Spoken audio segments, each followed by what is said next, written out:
मुलाकात करवाते हैं आपकी एक बेहतरीन कंपनी रेडगेन ट्रैवल से। और 2004 में हुई थी इस कंपनी की शुरुआत। दुनिया भर में ट्रैवल और हॉस्पिटैलिटी इंडस्ट्री में सास सॉल्यूशन देने का करती है कंपनी कारोबार। 100 से ज़्यादा देशों में कंपनी की प्रेजेंस है, 3000 से ज़्यादा कस्टमर्स हैं, 700 से ज़्यादा पार्टनर्स भी। टॉप 30 में से 23 होटल चेन ऐसी हैं दुनिया भर में जो कंपनी के साथ काम करती है। टॉप 30 में से 25 ऑनलाइन ट्रैवल एजेंट्स इनकी टेक्नोलॉजी लेते हैं। आइए मुलाकात करेंगे कंपनी के फाउंडर और मैनेजिंग डायरेक्टर भानु चोपड़ा साहब हमारे साथ कार्यक्रम में शामिल हो रहे हैं। चोपड़ा साहब इंडियाना यूनिवर्सिटी से बिजनेस में बैचलर ऑफ साइंस की डिग्री भी ले चुके हैं, 15 साल से ज़्यादा का गहरा अनुभव भी है। चोपड़ा साहब बहुत बहुत स्वागत है आपका। धन्यवाद सर हमें समय देने के लिए। पिछला वित्त वर्ष तो आपके लिए गजब का रहा, बहुत ही शानदार, बेस्ट एवर परफॉर्मेंस हमने देखी है आपकी। अब बताएं सर, नए वित्त वर्ष में क्या प्लान है? FY25 कैसे आप कंपनी को आगे ले जाने वाले हैं?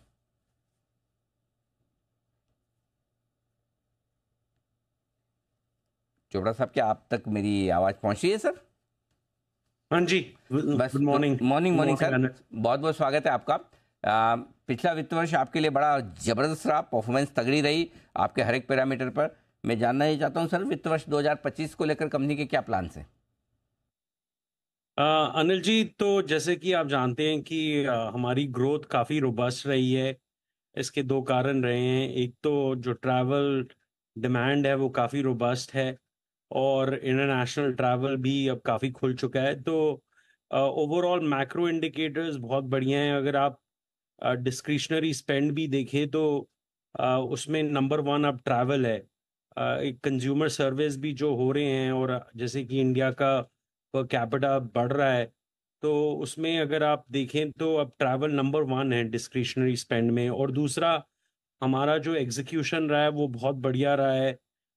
हमारे जो डिफरेंट प्रोडक्ट लाइंस हैं, डैश डिस्ट्रीब्यूशन और मार्टेक, उसमें काफ़ी सिग्निफिकेंट ग्रोथ है, क्योंकि हमने नए प्रोडक्ट्स लॉन्च करे हैं जो एआई और जनरेटिव एआई से रिलेटेड हैं। सो वही हमारी उम्मीद है कि हम ये जो मैक्रो ट्रेंड है इस पे कैपिटलाइज करते रहेंगे। और अब हमारा फोकस काफ़ी इंडिया पे भी है, क्योंकि आउटबाउंड इंडिया से काफ़ी ज़्यादा है। तो आगे चल के आप और प्रोडक्ट लॉन्चेस भी सुनेंगे, और हमारा गोल यही है कि जो भी एशिया पैक में जो भी होटल्स और ट्रैवल इंडस्ट्री का बूम है उस पे हम कैपिटलाइज करते रहेंगे। सो नेक्स्ट 3-4 साल में, जैसे कि मैंने आपको कहा था, एम्बिशन काफ़ी बड़ा है कि हम कंपनी को डबल करेंगे। तो उम्मीद यही है कि एग्जीक्यूशन, फोकस्ड एग्जीक्यूशन, और ये जो ट्रैवल डिमांड है इसके करते प्रोस्पेक्ट्स काफ़ी बढ़िया है।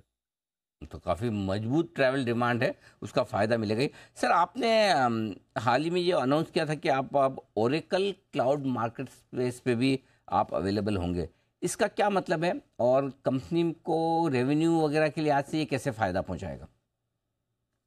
तो अनिल जी, ओरेकल जो है एक बहुत बड़ा प्लेयर है हॉस्पिटैलिटी सेगमेंट में। वो ज़्यादातर प्रॉपर्टी मैनेजमेंट सॉल्यूशंस और पीओएस सॉल्यूशंस प्रोवाइड करते हैं होटल्स को। और वो जो प्रॉपर्टी मैनेजमेंट सिस्टम होता है वो एक होटल को, जैसे आप होटल पे जब जाते हैं, जो रूम एलोकेशन है और जो भी सॉफ्टवेयर एट प्रॉपर्टी होता है वो प्रोवाइड करते हैं। बट जैसे कि आप जानते हैं, हमारा फ्रंट ऑफिस सॉफ्टवेयर है वो सारा कस्टमर से डील करता है। Customer acquisition, customer retention and engagement, और वॉलेट शेयर एक्सपेंशन। सो इस मार्केट प्लेस पे आके हम जो उनके हज़ारों होटल हैं उन पे हमारी सर्विस भी अवेलेबल हो जाएगी। तो जो भी चाहेगा तो वो ऑप्ट इन कर सकता है। तो हमें, हमारी ये पार्टनरशिप काफ़ी स्ट्रॉन्ग पार्टनरशिप है एक ग्लोबल लीडर के साथ। तो हमें उम्मीद है कि हम इससे हमें काफ़ी एक्सपोजर मिलेगा और होटल्स को, और काफ़ी ग्रोथ प्रोस्पेक्ट्स इससे बढ़ेंगे। परफेक्ट। चोपड़ा साहब, कुछ नए एक्विजिशन प्लान्स हैं इस फाइनेंशियल ईयर के लिए सर? तो अनिल जी, जैसे कि आप जानते हैं, हम काफ़ी, हमारा एक रोबस्ट एमएनए प्रोग्राम है। तो हमारी काफ़ी बातचीत चल रही है डिफरेंट प्रोस्पेक्ट कंपनीज के साथ। एंड जैसे कि आपने देखा ही है, पुरानी एक्विजिशंस में भी हम काफ़ी डिसिप्लिन्ड हैं वैल्यूएशन पे। तो अगर वैल्यूएशन राइट होगी तो ज़रूर कुछ डील हम अनाउंस करेंगे। तो अभी बातचीत जारी है। तो जैसे ही कुछ होगा तो मैं आपके पास, आपके प्रोग्राम में ज़रूर आके उसके बारे में बताऊंगा। बहुत ही ज़बरदस्त होते हैं, और हम जानना देखना भी चाहते हैं कि नेक्स्ट एक्विजिशन आपका कब कहाँ कैसे होता है और कितना बड़ा होता है। लेकिन एक चीज़ और है, जो ज्योग्राफी वाइज आपके नॉर्थ अमेरिका में मैक्सिमम बिजनेस आता है, 58% आपका बिजनेस वहाँ से है।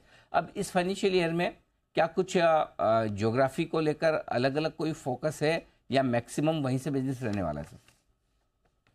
तो जैसे कि अनिल जी मैंने कहा कि इंडिया में अभी ग्रोथ प्रॉस्पेक्ट्स बहुत बढ़िया लग रहे हैं, क्योंकि जैसे कि आप देखेंगे हमारी पर कैपिटा इनकम जो है अबाउट 2.5 लाख और $3,000 है। ये इसकी उम्मीद है कि ये लगभग अगले 5 साल में 5,000 हो जाएगी। तो उससे जो डिमांड है होटल रूम्स की, उसकी जो ग्रोथ है वो काफ़ी एक्सप्लोसिव होने वाली है, ऑलमोस्ट 5x। और अगर हम 7,000 क्रॉस कर जाएंगे तो वो डिमांड लग्जरी की भी मल्टीफोल्ड होगी। तो हमारा फोकस अब काफ़ी इंडिया आउटबाउंड पे है।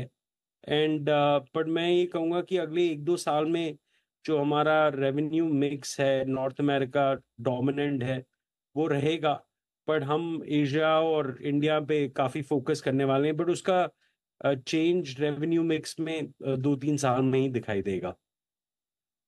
बहुत बहुत धन्यवाद चोपड़ा साहब, समय देने के लिए और वित्त वर्ष 2025 का आउटलुक हमारे दर्शकों के साथ शेयर करने के लिए। Thank you so much sir. Red gain के फाउंडर और एमडी भानु चोपड़ा साहब बताते हुए।